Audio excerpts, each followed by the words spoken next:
Sebagai salah satu publik figur yang selalu disorot, pejabat negara biasanya identik dengan penampilan mahal, menjaga wibawa, dan membawa asisten atau pengawal jika kemana-mana. Begitu juga dengan perkataan dan tingkah laku mereka yang biasanya sudah ditata sedemikian rupa. Namun ternyata ada beberapa pejabat Indonesia yang berani berpenampilan nyentrik, baik dari sisi penampilan, sikap, maupun perkataan. Walau mereka tampak berbeda dengan pejabat kebanyakan, tetapi para pejabat negara berikut ini tetap menunjukkan kinerja yang bagus dan berprestasi. Berikut 7 pejabat negara yang nyentrik versi On The Spot.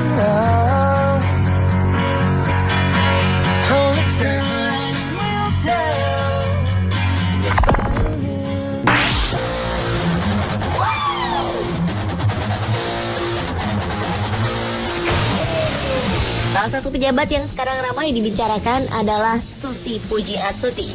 Menteri Kelautan dan Perikanan Kabinet Kerja Jokowi ini bukan saja nyentrik karena penampilannya, tetapi juga sikapnya yang cuek tak seperti kebanyakan pejabat. Ia mendadak menjadi bahan pembicaraan karena masalah jenjang pendidikan Susi Pujiastuti yang hanya sampai lulusan sekolah menengah pertama atau SMP. Wanita yang usianya hampir setengah abad itu dinilai sebagian orang tidak pantas memimpin sebuah kementerian yang nantinya membawahi pejabat-pejabat yang pendidikannya di atas sarjana. Tidak hanya latar belakang pendidikannya yang dipermasalahkan, tubuhnya yang bertato dan kehidupan rumah tangganya yang pernah gagal 2 kali juga menjadi kontroversi. Namun sepertinya sang menteri sudah terbiasa dengan keadaan seperti ini. Ibu 3 orang anak itu tetap tidak merubah penampilannya dan tetap fokus pada program kerjanya.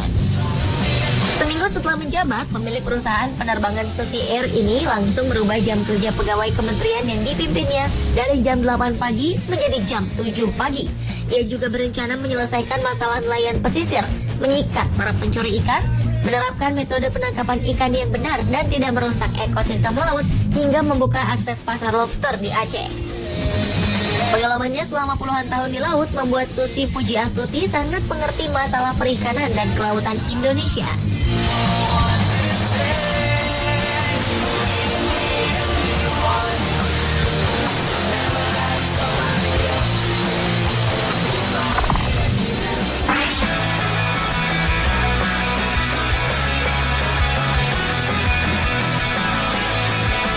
Presiden nyentrik pertama kali ditujukan pada Kiai Haji Abdurrahman Wahid atau yang akrab kita sebut Gus Dur.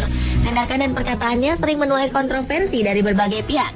Walau sesungguhnya apa yang dikatakan Presiden keempat Indonesia itu adalah hal yang benar. Salah satu yang paling fenomenal adalah ketika Gus Dur keluar dari istana untuk menyapa para pendukungnya dengan mengenakan pakaian tidur dan celana pendek.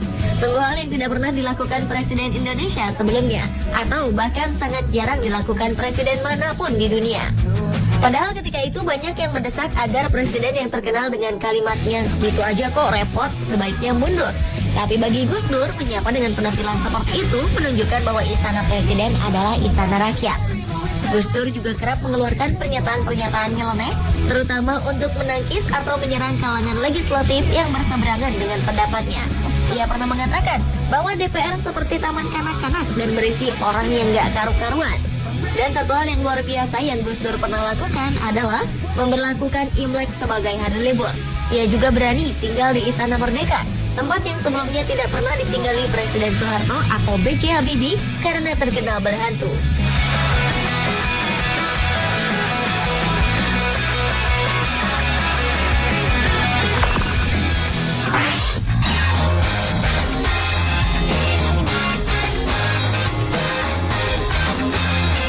Pejabat nyentrik lainnya adalah Wali Kota Bandung, Ridwan Kamil. Pria yang akrab dipanggil Kang Emil ini awalnya dikenal karena rumahnya yang sebagian besar terbuat dari botol. Rumah nyentrik ini memang dirancang khusus oleh pemiliknya untuk memanfaatkan botol-botol bekas yang sudah tidak dipakai lagi. Uniknya, wali kota yang setiap harinya bersepeda ke kantor ini mewajibkan seluruh dinas harus memiliki Twitter untuk menampung aspirasi dan memudahkan koordinasi juga komunikasi. Menariknya, setiap minggu, Ridwan Kamil dan istri akan datang ke warga yang miskin untuk bersilaturahmi dan makan bersama. Beberapa waktu lalu, wali kota yang mendenda warganya sebesar 1 juta rupiah jika belanja ke pedagang kaki lima itu menuai kontroversi karena bertelanjang dada.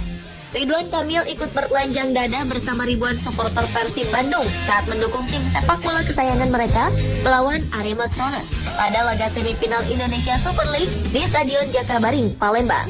Kemudian, demi menyambut kemenangan Persib melawan Persipura dalam laga ISL, Ridwan Kamil sampai-sampai mencukur botak kepalanya.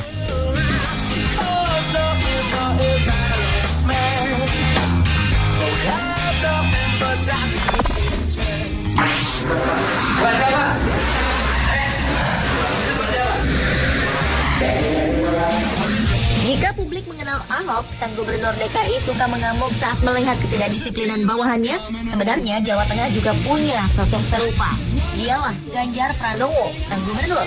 Pada Pilpres 2014, pejabat daerah yang terkenal dekat dengan rakyatnya ini pernah menjadi tukang cukur dadakan saat hasil quick count beberapa lembaga survei menunjukkan keunggulan pasangan Jokowi JK.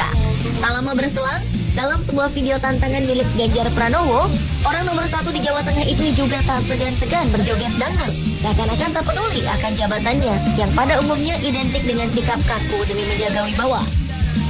Sementara itu di kesempatan lain, tepatnya pada sebuah acara pesta rakyat, sang gubernur yang terkenal suka belusukan itu juga tampak asyik ikut serta bermain futsal dengan memakai sarung.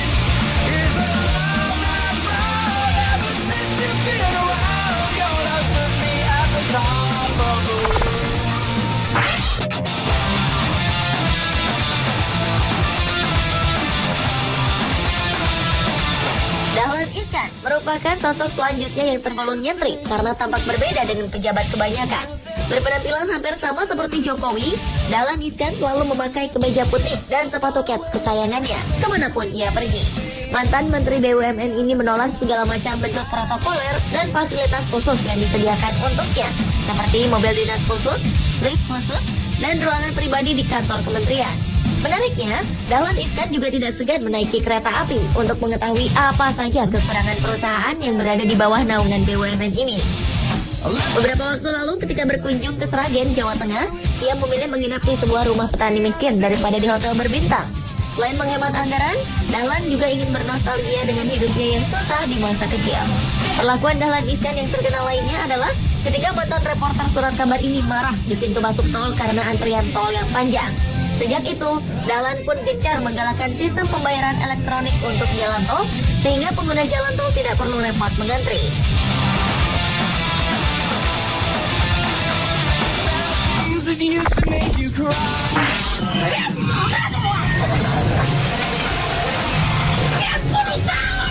Meskipun seorang wanita, Tri Risma hari ini atau yang akrab dipanggil Risma ini tidak takut untuk menyuarakan isi hatinya.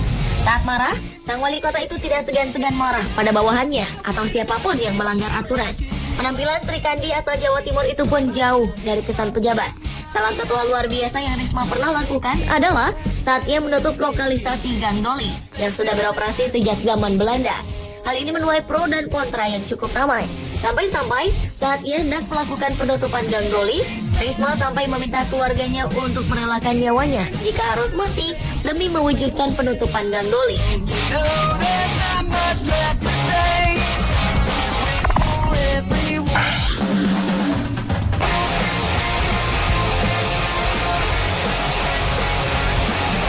Pada masa pemerintahan Presiden SBY, ada seorang wakil menteri yang penampilannya sangat mencolok.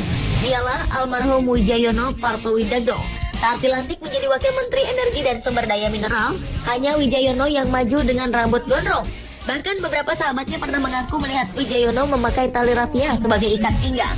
Jauh dari kesan seorang pejabat, namun berani mengutarakan pemikiran-pemikirannya yang terkadang malah berseberangan dengan kementerian tempat ia bekerja. Kritikan-kritikannya yang tajam tidak jarang membuat panas para pejabat yang ia kritik. Jika para pejabat memilih berlibur ke tempat mewah, Wijayono memilih mendaki gunung untuk melepas penatnya. Saking cintanya terhadap gunung, nama gunung-gunung yang didaki disematkan pada nama anaknya, Kristal. Kristal adalah singkatan dari Kerinci, Rinjani, Semeru, Tujuh, Agung, dan Latimojong. Lulusan Institut Teknologi Bandung ini pun akhirnya mengembuskan nafas terakhir ketika mendaki Gunung Tambora di ketinggian 2.500 meter.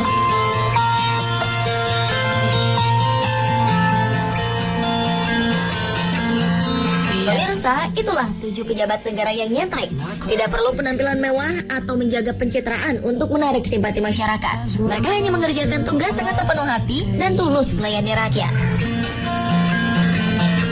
But I swear today, with every breath I'm